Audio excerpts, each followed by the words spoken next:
सो है गाइस, स्वागत है आप सभी का एक और नए इंपॉर्टेंट वीडियो में। दोस्तों, क्रिकेटर बनने के लिए एक बेस्ट क्रिकेट एकेडमी ज्वाइन करना बहुत ही ज़रूरी होता है, क्योंकि एक बेस्ट क्रिकेट एकेडमी में ही सही प्रैक्टिस कराई जाती है, सही गाइडेंस दी जाती है और यहाँ से आपके सिलेक्शन होने का चांस काफ़ी ज़्यादा हाई रहता है। तो इसीलिए दोस्तों, आज के इस वीडियो में आपको बताने वाला हूं कि जो भी बच्चे क्रिकेटर बनने के लिए पहली बार क्रिकेट एकेडमी ज्वाइन करते हैं, वो अपने लिए एक बेस्ट क्रिकेट एकेडमी कैसे चुनें। दोस्तों, इस वीडियो में आपको 5 ऐसी बातें बताऊंगा जिनको ध्यान में रखकर अगर आप लोग एकेडमी ज्वाइन करते हो तो आप लोग यकीनन 100% अपने लिए एक बेस्ट क्रिकेट एकेडमी चुन पाओगे। तो दोस्तों, ये वीडियो बहुत ही इंफॉर्मेटिव होने वाली है, इसलिए वीडियो को अंत तक जरूर देखें। और दोस्तों, साथ ही साथ अगर आपको ये वीडियो अच्छी लगे तो वीडियो को एक लाइक और चैनल को सब्सक्राइब जरूर कीजिएगा। दोस्तों, एकेडमी ज्वाइन करने से पहले सबसे पहली जो बात आप लोगों को ध्यान में रखनी है वो ये है कि आप लोग ये पता कर लें कि उस एकेडमी के कोच की क्वालिफिकेशंस क्या है, यानी कि वो कोच किस लेवल तक क्रिकेट खेल चुका है, उसको क्रिकेट की कोचिंग देने का एक्सपीरियंस कितना है, वो सभी बच्चों पे बराबर ध्यान देता है या नहीं, उस कोच का सभी बच्चों के प्रति बिहेवियर कैसा है। क्योंकि दोस्तों, आजकल बहुत सारे कोच ऐसे हैं जिनको कुछ क्रिकेट खेलने नहीं आता, लेकिन फिर भी वो क्रिकेट एकेडमी खोल के बैठे ताकि वो अच्छा खासा पैसा कमा सकें। ऐसे कोचों को बच्चों के भविष्य से कोई मतलब नहीं होता, ऐसे कोच को सिर्फ पैसा कमाने से ही मतलब होता है। इनको ये फर्क नहीं पड़ता कि बच्चों का करियर का क्या होगा, वो आगे खेल पाएंगे या फिर नहीं खेल पाएंगे।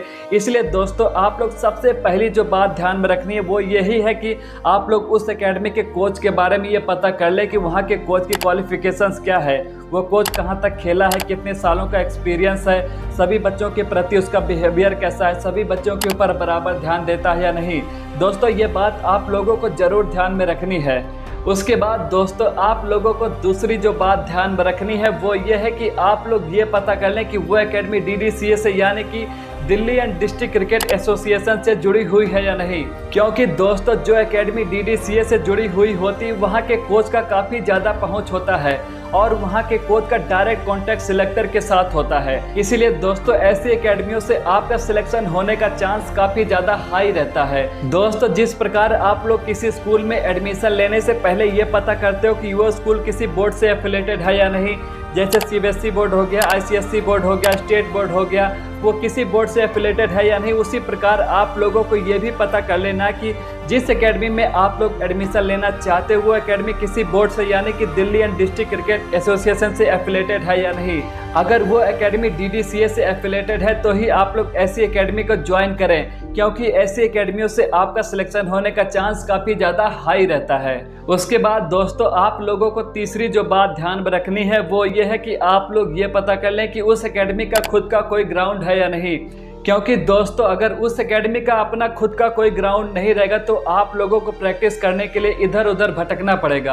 अगर उस एकेडमी का अपना खुद का कोई ग्राउंड रहेगा तो आप लोग जब मन तब वहाँ पे जाके प्रैक्टिस कर सकते हो, अपनी फिटनेस कर सकते हो, नेट में बैटिंग कर सकते हो, आप जब मन तब वहाँ पे जाके प्रैक्टिस कर सकते हो। लेकिन अगर उस एकेडमी का अपना खुद का कोई ग्राउंड ही नहीं रहेगा तो आप लोगों को इधर उधर भटकना पड़ेगा, आप लोग सही से अपनी प्रैक्टिस नहीं कर पाओगे, ना ही आप लोगों को प्रैक्टिस मैच खेलने का मौका मिलेगा, ना ही आपको सही से प्रैक्टिस करने का मौका मिलेगा। इसलिए दोस्तों, आप लोग ये भी ध्यान में रखें कि उस एकेडमी का अपना खुद का कोई ग्राउंड होना ही चाहिए। उसके बाद दोस्तों, आप लोगों को चौथी जो बात ध्यान में रखनी है वो ये है कि आप लोग ये पता कर लें कि उस एकेडमी में सप्ताह में कितने दिन प्रैक्टिस कराई जाती है और वहाँ पे सप्ताह में कितने प्रैक्टिस मैच खिलाए जाते हैं। दोस्तों, अगर उस एकेडमी में सप्ताह में सिर्फ 3 या 4 दिन प्रैक्टिस कराई जाती है तो आप लोग ऐसी एकेडमी में एडमिशन बिल्कुल मत लीजिएगा। दोस्तों, जो एकेडमियां सप्ताह में कम से कम 5 या 6 दिन प्रैक्टिस कराती हैं, आप लोग ऐसी एकेडमी को ही ज्वाइन कीजिए। क्योंकि दोस्तों, क्रिकेटर बनने के लिए बहुत ही प्रैक्टिस करने की ज़रूरत होती है और जिस एकेडमी में आपको प्रैक्टिस ही नहीं कराई जाएगी, ऐसी एकेडमी ज्वाइन करके क्या फ़ायदा। आप लोगों को ऐसी एकेडमी में सिर्फ पैसा ही बर्बाद होगा और समय बर्बाद होगा और कुछ नहीं। इसलिए दोस्तों, आप लोग ऐसी एकेडमी ज्वाइन कीजिए जहां पे सप्ताह में कम से कम 5 या 6 दिन प्रैक्टिस कराई जाती है और 1 दिन रेस्ट दिया जाता है।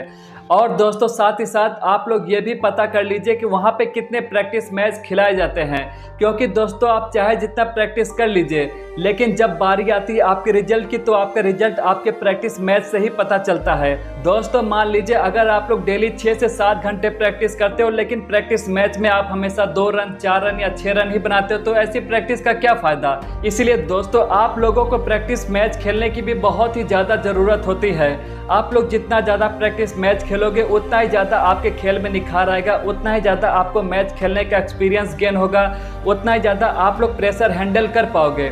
इसीलिए दोस्तों आप लोग ये पता कर लीजिए कि उस एकेडमी में कितने दिन प्रैक्टिस कराई जाती है और सप्ताह में कितने दिन प्रैक्टिस मैच खिलाए जाते हैं।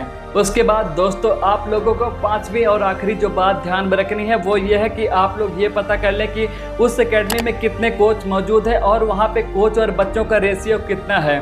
दोस्तों अगर उस एकेडमी में कम से कम 3 कोच नहीं है तो आप लोग ऐसी एकेडमी को बिल्कुल भी ज्वाइन मत कीजिएगा, क्योंकि दोस्तों आपको सिर्फ एक कोच सब कुछ नहीं सिखा सकता और आपके ऊपर ज़्यादा ध्यान नहीं दे सकता।